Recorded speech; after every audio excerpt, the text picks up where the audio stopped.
Un'idea in sintonia con chi è convinto che il sardo sia più una lingua che un dialetto. È stata stampata la carta geografica della Sardegna in Limba. Non esistono punti vendita, ma viene distribuita durante convegni e altre manifestazioni legate alle nostre tradizioni. Il servizio di Stefano Lai.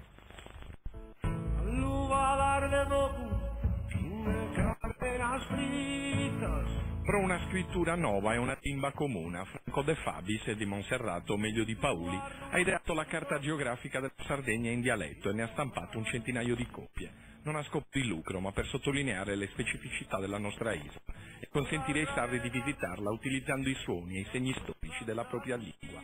Non quella armoniosa di Bonorva o quella più vicina al latino di Nuoro, e nemmeno quella più conosciuta di Cagliari e dintorni, bensì quella che unisce i 377 comuni, comprensibile a Sassari come a Orgosolo, a Selardius come a Lanusei, a Olbia come a Sorgono. Un'iniziativa sviluppata insieme a Maurizio Moci. Non in vendita, ma divulgata durante dibattiti, convegni e presentazioni di libri, mostre e tutte quelle manifestazioni che parlano di Sardegna.